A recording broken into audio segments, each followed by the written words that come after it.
ሰላም ይህ ቃና ዜና ቅምሻ ነው። የዕለቱ ዋና ዋና ዜናዎች የኢትዮጵያ ሀገራዊ ምክክር ኮሚሽን ሀገራዊ የምክክር ጉባኤው የሚመክርባቸውን አጀንዳዎች ቀርጾ ይፋ ለማድረግና ጉባኤውን ለመጥራት ጫፍ ላይ መድረሱን አስታወቀ። ኮሚሽኑ ይህን ያስታወቀው ከሃይማኖት ተቋማትና የሲቪል ማህበረሰብ ድርጅቶች ጋር ምክክሩ ውጤታማ እንዲሆን ለማስቻል የምክክር መድረክ ባካሄደበት ወቅት ነው። በመድረኩም የሀገራዊ ምክክር ዋና ኮሚሽነር ፕሮፌሰር መስፍን አርአያ፣ የሃይማኖት ተቋማት አባቶችና የሲቪል ማህበረሰብ ድርጅቶች ከፍተኛ የስራ ኃላፊዎች ተገኝተዋል። ፕሮፌሰር መስፍን አርአያ ኮሚሽኑ ምክክሩ ሁሉን አሳታፊና አካታች ለማድረግ ለተሳታፊዎች ልየታ ሰፊ ትኩረት ሰጥቶ ሲሰራ መቆየቱን ተናግረዋል። ኮሚሽኑ አሁን ላይ ሀገራዊ የምክክር ጉባኤው የሚመክርባቸውን አጀንዳዎች ቀርጾ ይፋ ማድረግና ጉባኤውን ለመጥራት ጫፍ ላይ መድረሱን አስታውቀው ለዚህም ቅድመ ዝግጅቶችን እያደረገ እንደሚገኝ አመላክተዋል። ወደዚሁ ወሳኝ ምዕራፍ ለመሸጋገር መከናወን ያለባቸው ወሳኝ ቀሪ ተግባራት አሉ ያሉት ዋና ኮሚሽነሩ የትግራይ ክልል ህዝብና የተለያዩ ባለድርሻ አካላት አጀንዳቸውን የሚሰጡበትና በምክክር ጉባኤው ላይ እንዲሳተፉ የማድረግ ቁልፍ ጉዳይ እንደሆነ ጠቅሰዋል። በተለያዩ ምክንያቶች ከመሳተፍ የታቀቡ የፖለቲካ ፓርቲዎች ወደ ሂደቱ እንዲመጡ ለማድረግ ተጨማሪ ጥረቶችን ማድረግ ማስፈለጉንም ጠቁመዋል። በተጨማሪም መሳሪያ አንግበው የሚንቀሳቀሱ ቡድኖችንም ያሏቸውን አጀንዳዎች ወደ ምክክሩ አምጥተው መሳተፋቸው ለምክክሩ ሂደት ውጤታማነት ተጨማሪ አቅም በመሆኑ ልዩ ጥረት አስፈላጊ መሆኑንም አክለው ገልጸዋል። በመድረኩ የተገኙ የሃይማኖት ተቋማት አባቶችና የሲቪል ማህበረሰብ ድርጅቶች ከፍተኛ የስራ ኃላፊዎች ቀሪ ስራዎች እንዲሳኩ የበኩላቸውን ኃላፊነት እንዲወጡ ጥሪ ማቅረባቸውን ኢዜአ ዘግቧል። ድሬዳዋን ጨምሮ በአራት ከተማ አስተዳደሮች የዲጂታል አድራሻ ስርዓት ለመዘርጋት የሚያስችል የመግባቢያ ስምምነት በከተማ አስተዳደሮችና የስፔስ ሳይንስና ጂኦስፓሻል ኢንስቲትዩት መካከል ተፈረመ። ኢንስቲትዩቱ የዲጂታል አድራሻ ስርዓት ለመዘርጋት የሚያስችለውን ስምምነት የተፈራረመው ከድሬዳዋ፣ አሶሳ፣ ጅግጅጋና ጋምቤላ ከተማ አስተዳደሮች ጋር መሆኑን አስታውቋል። የመግባቢያ ስምምነቱንም የኢንስቲትዩቱ ምክትል ዋና ዳይሬክተር በላቸው ፀሐይና የአራቱ ከተማ አስተዳደር ተወካዮች መፈራረማቸውን ተቋሙ በፌስቡክ ገጹ ባወጣው መግለጫ አስታውቋል።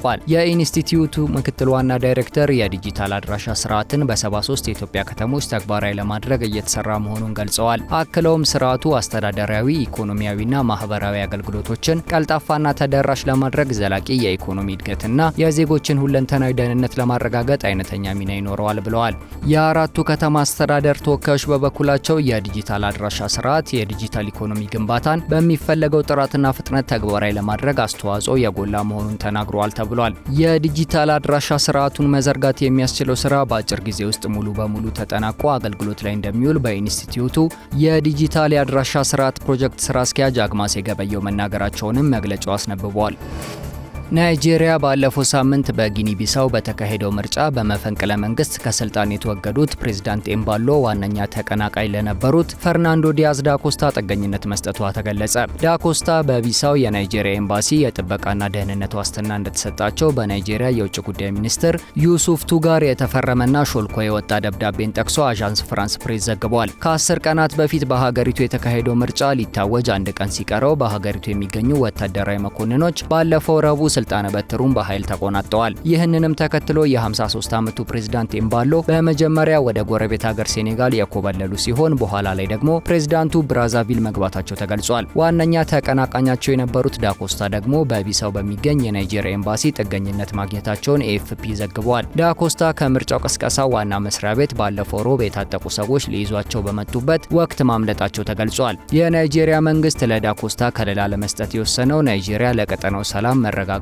ና ዴሞክራሲያዊ አስተዳደር ባላት የረጅም ጊዜ ቁርጠኝነት ነው ሲሉ የውጭ ጉዳይ ሚኒስትር ቃል አቀባይ አልካሲም አብዱል ቃድር ለኤኤፍፒ በላኩት የጽሁፍ መልእክት መናገራቸውንም ዘገባው አክሏል። በጊኒ ቢሳው ስልጣኑን የተቆናጠጠው ጦሩ ስልጣኑን በያዘ ማግስት የምርጫው ውጤት ይፋ እንዳይደረግ ካደረገ በኋላ በቅርብ ዓመታት ለፕሬዝዳንቱ ቅርብ እንደነበሩ የሚታመኑት የጦር አዛዥ ጄኔራሉን ሆርታን ታምን ለአንድ ዓመት ሀገሪቱን እንዲመሩ መሾሙ ተገልጾ ነበር። የጦር አበጋዙም በሰራዊቱ ዋና መስሪያ ቤት ቃለ መሐላ በመፈጸም ስልጣኑን መረከባቸው ይታወሳል።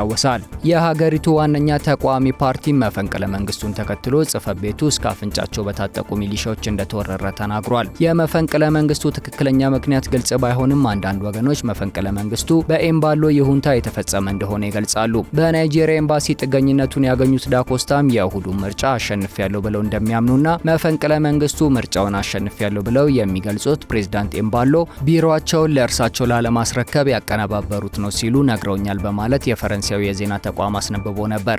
መፈንቅለ መንግስቱን በብርቱ የኮነነው የምዕራብ አፍሪካ ኢኮኖሚክ ማህበረሰብ ወይም ኢኮዋስ ከወታደራዊ ሁንታው መንግስት ጋር ለመወያየት ትላንት ልዑኩን ወደ ጊኒ ቢሳው መላኩንም ዘገባው አክሏል።